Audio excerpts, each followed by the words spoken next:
Hi everyone, this is Mike, Gray 1951, and I'm back to do another video in my series of a movie for each year of my life. Now I'm up to the year 1962.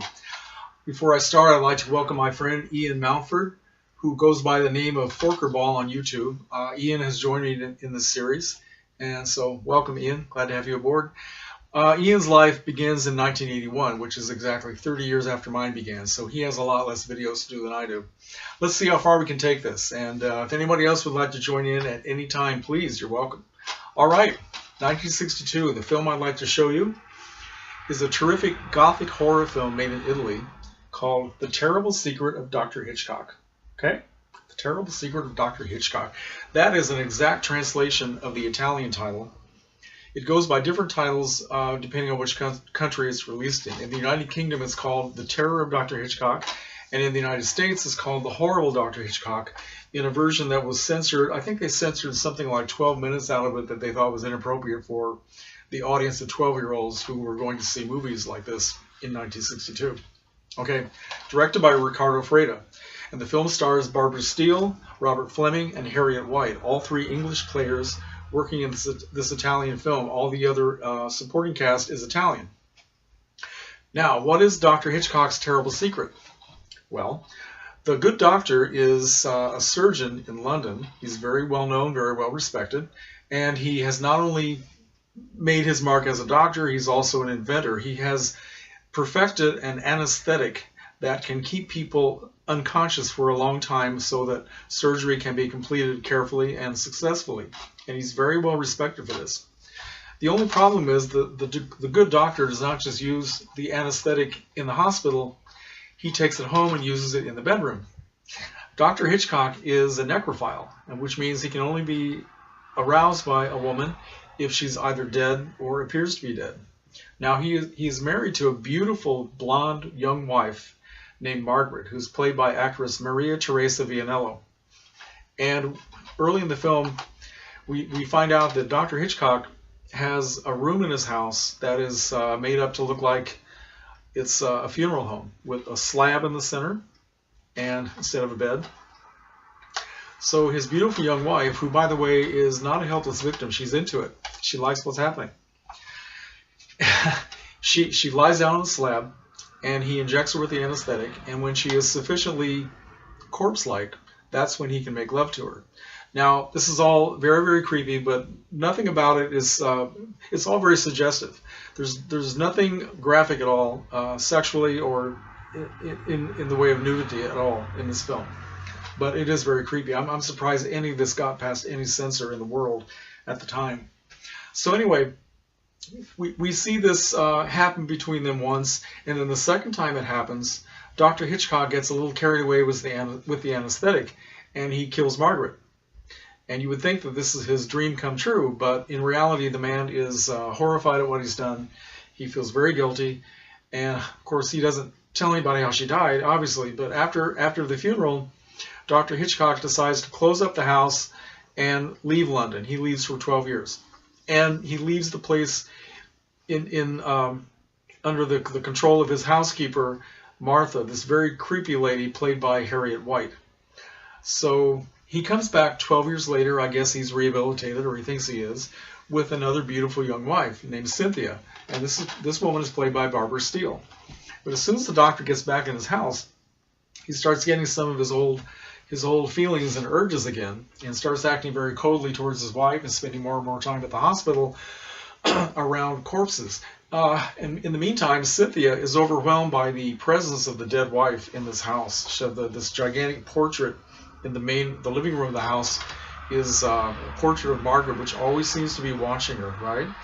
And she starts seeing things, hearing voices, and is very creeped out by living in this house.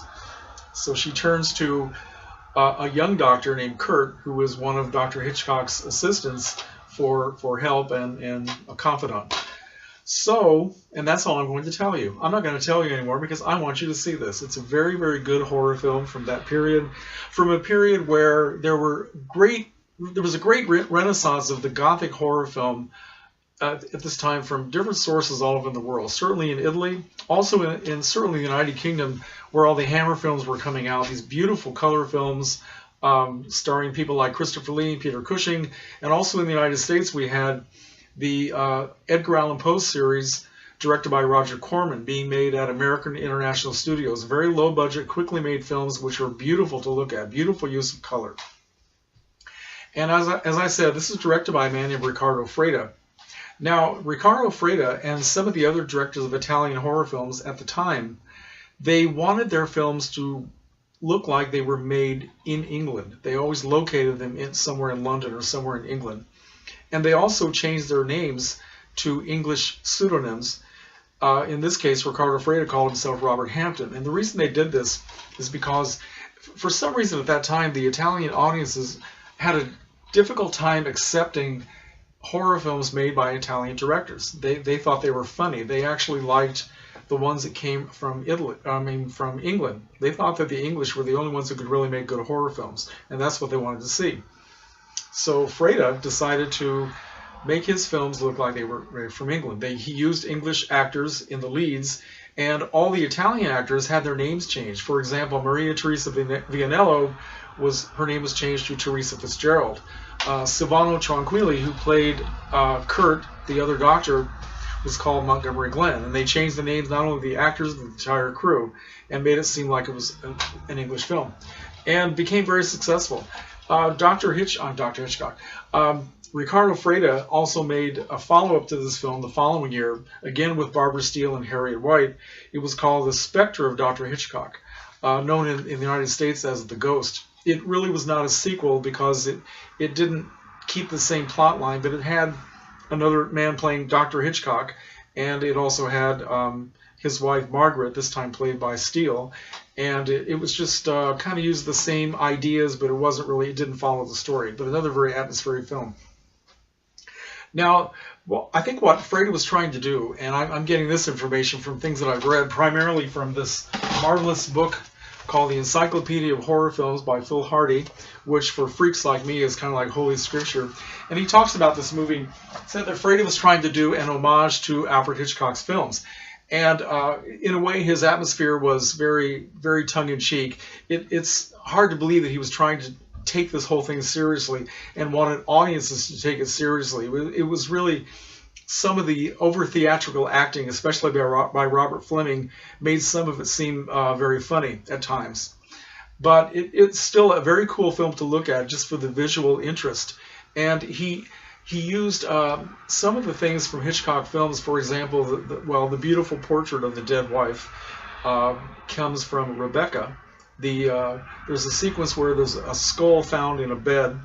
When Barbara Steele pulls the covers back on her bed, she sees a skull sitting there. That's taken from Jamaica Inn. And there is a poisoned glass of milk that is given to the young wife at one point. That comes from Suspicion, I think.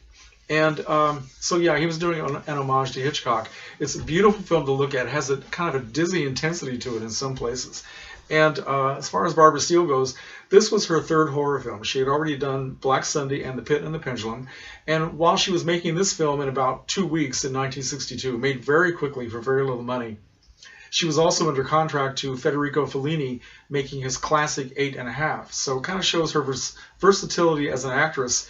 And her career as an actress was really in high gear at this time. She's becoming very, very popular in Europe and becoming well known in the United States as well.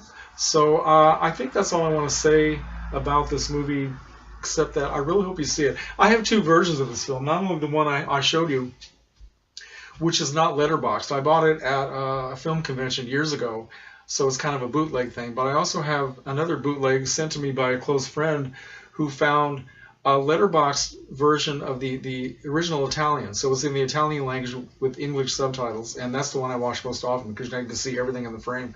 So, all right. The Horrible Dr. Hitchcock.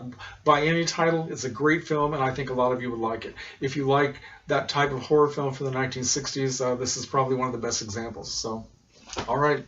I'll be back later with 1963. Comments are welcome.